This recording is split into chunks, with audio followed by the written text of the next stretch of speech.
Dear students, welcome to QA Focus. ഇന്ന് നമ്മുടെ first question എന്ന് പറയുന്നത് A body of mass 5 kilogram rest on A rough horizontal table of coefficient of friction 0.2.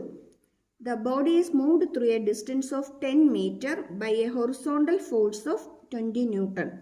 The kinetic energy acquired by it is. അതായത് question പറഞ്ഞിരിക്കുന്നത് ഒരു rough horizontal സർഫസിൽ ഒരു 5 kilogram wait ഉള്ള ഒരു ബോഡി ഇരിപ്പുണ്ട്.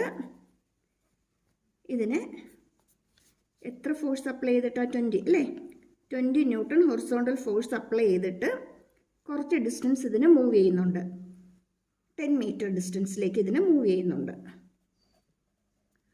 ഓക്കെ, അങ്ങനെയാണെങ്കിൽ ഇതിൻ്റെ കൈനറ്റിക് എനർജി എന്താണെന്നാണ് ഫൈൻഡ് ഔട്ട് ചെയ്യാനായിട്ട് ക്വസ്റ്റ്യൻ പറഞ്ഞിരിക്കുന്നത്.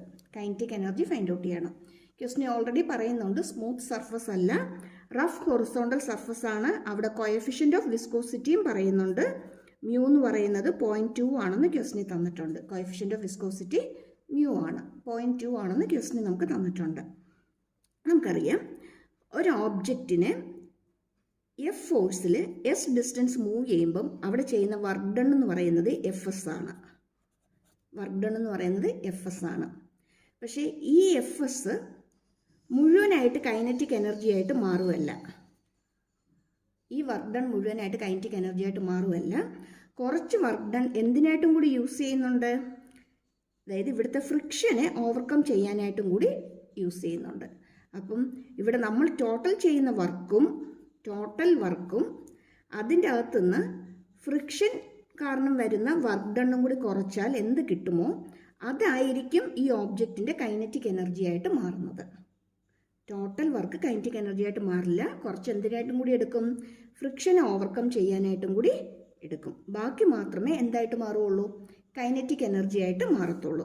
അപ്പം കൈനറ്റിക് എനർജി എന്ന് പറയുന്നത് എന്തായിരിക്കും, total work done, total work minus work against friction. Okay, ഇനി ഇവിടെ ടോട്ടൽ വർക്ക് ഡൺ എന്ന് പറയുന്നത് എന്തായിരിക്കും, അപ്ലൈഡ് ഫോഴ്സ് ഇൻറ്റു ഡിസ്പ്ലേസ്മെൻ്റ് ആയിരിക്കും.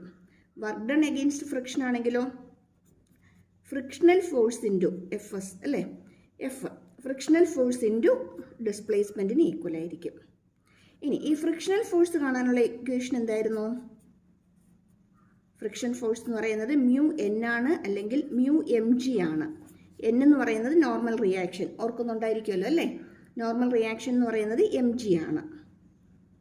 അങ്ങനെയാണെങ്കിൽ നമുക്കിവിടെ ഇക്വേഷനിൽ നമുക്ക് എന്തെഴുതാം, എഫ് എസ് അപ്ലൈഡ് അല്ലേ, F applied into S minus then mu M G into S ആണ്. ഇനി ഫോഴ്സ് അപ്ലൈഡ് എത്രയായിരുന്നു, 20 ന്യൂട്ടൺ ആണ്. ഡിസ്റ്റൻസ് മൂവ്ഡ് 10 ആണ്. മൈനസ് കോഎഫിഷ്യൻ്റ് ഓഫ് ഫ്രിക്ഷൻ നമുക്ക് തന്നിട്ടുണ്ട് 0.2 ആണെന്ന് ക്വസ്റ്റ്യനിൽ ചെക്ക് ചെയ്തേക്കട്ടെ. ഓക്കെ, 0.2 തന്നെ, 0.2 ആണ്. ഇനി ഇതിൻ്റെ മാസ് 5 ആണ്.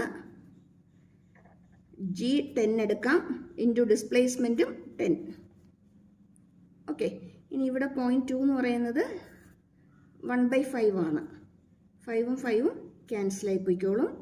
ബാക്കി ഇവിടെ 200 മൈനസ് 10 × 10 100. ഓക്കെ, ബാക്കി നമുക്കിവിടെ എന്ത് കിട്ടും, 100 ജൂൾ. കൈനറ്റിക് എനർജി എന്ന് പറയുന്നത് 100 ജൂൾ ആയിരിക്കും. ഓപ്ഷൻ ഒന്ന് ചെക്ക് ചെയ്യാം. ഓക്കെ, ഓപ്ഷൻ ബി തന്നിട്ടുണ്ട് 100 ജൂൾ. ഓക്കെ, ദെൻ ശരിക്കും ഇത് വർക്ക് എനർജി തിയറത്തിനെ ബേസ് ചെയ്ത് വരുന്ന ക്വസ്റ്റ്യൻ ആണ്. ശരിക്കും ഇവിടെ വർക്ക് എന്തിനായിട്ടും കൂടി യൂസ് ചെയ്യുന്നുണ്ട്, ഫ്രിക്ഷനെ ഓവർകം ചെയ്യാനായിട്ടും കൂടി യൂസ് ചെയ്യുന്നുണ്ട്. ഓക്കെ, ഇനി അടുത്ത question, A motor cyclist travelling on A curved road of radius 720 meter. The coefficient of friction between the road and the tires is 0.5. The speed of the motorcycle to avoid skidding. അതായത് motor cycle safe ആയിട്ട് turn ചെയ്യാനായിട്ട് വേണ്ടി വരുന്ന സ്പീഡാണ് ചോദിച്ചിരിക്കുന്നത്. നമുക്കറിയാം speed four safe turning എന്ന് പറയുന്നത് V = mu R G ആണ്. V equal to mu R G. നമുക്ക് വാല്യൂസ് എല്ലാം അവിടെ തന്നിട്ടുണ്ട്. മ്യൂ എന്ന് പറയുന്നത് 0.5 ആണ്. ഓക്കെ, റേഡിയസ് തന്നിട്ടുണ്ട് 720 ആണ്. ജി എന്ന് പറയുന്നത് 10 ആണ്. 0.5 എന്ന് പറയുന്നത് 1/2 ആണ്. ഇൻറ്റു 720 ഇൻറ്റു 10 അല്ലേ? പെട്ടെന്ന് നമുക്ക് ക്യാൻസൽ ചെയ്ത് പോകാം. 360 വരും.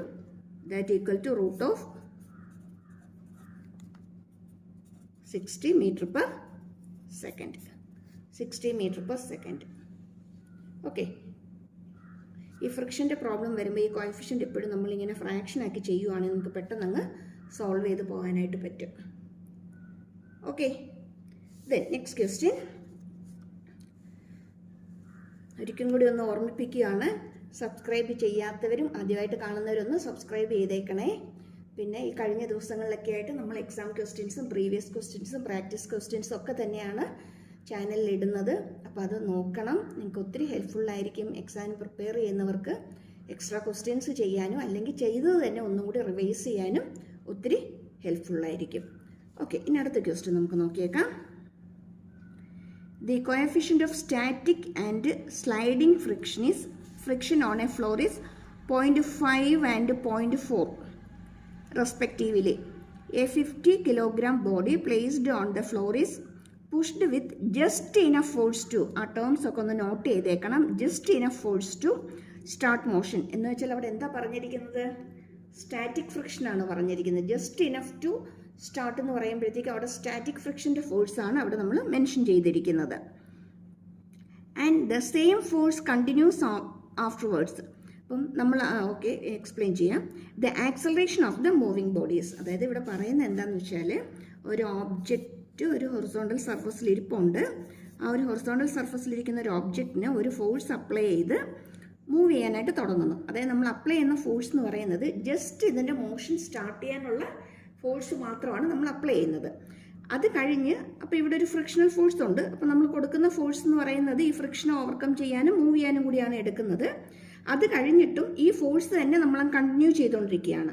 അപ്പോൾ സെയിം ഫോഴ്സിനെ കണ്ടിന്യൂ ചെയ്തുകൊണ്ടിരിക്കുമ്പോഴത്തേക്കും ഈ ബോഡി അങ്ങോട്ട് മൂവ് ചെയ്യുകയും ചെയ്യുന്നുണ്ട്. ഇത് മൂവ് ചെയ്യുമ്പോൾ ഉറപ്പായിട്ട് ഇതിന് ആക്സലറേഷൻ ഉണ്ട്. ആ ആക്സലറേഷൻ ഫൈൻഡ് ഔട്ട് ചെയ്യാനാണ് നമുക്കിവിടെ ക്വസ്റ്റിനകത്ത് ചോദിച്ചിരിക്കുന്നത്. ഇനി just enough to start motion എന്ന് പറയുമ്പം സ്റ്റാറ്റിക് ഫ്രിക്ഷനാണ്.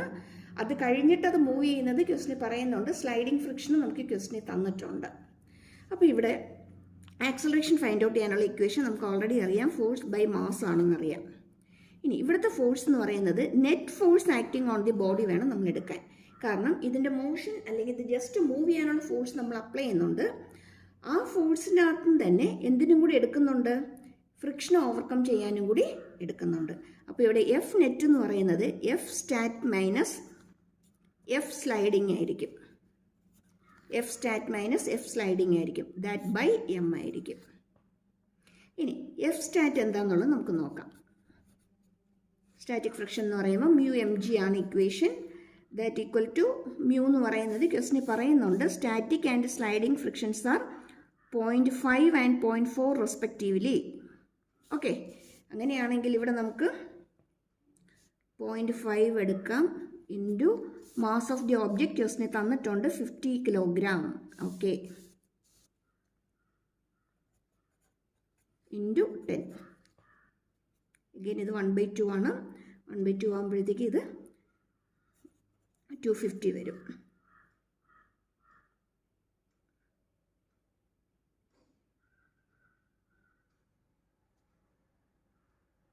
ഓക്കെ, 1/2 അല്ലേ? Okay, correct.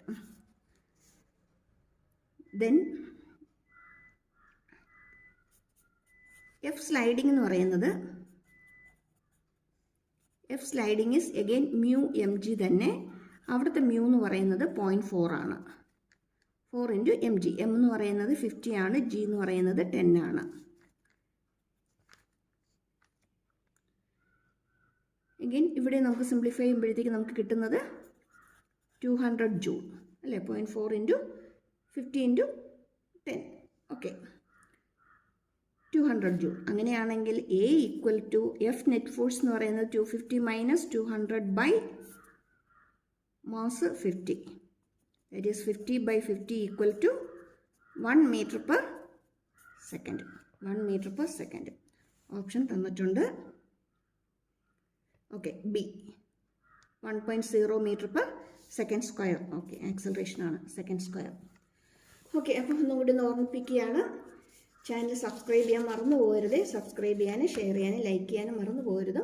ഇനിയും വരുന്ന ദിവസങ്ങളിൽ കൂടുതൽ വീഡിയോസ് ഇടുന്നതായിരിക്കും. Thank you for watching.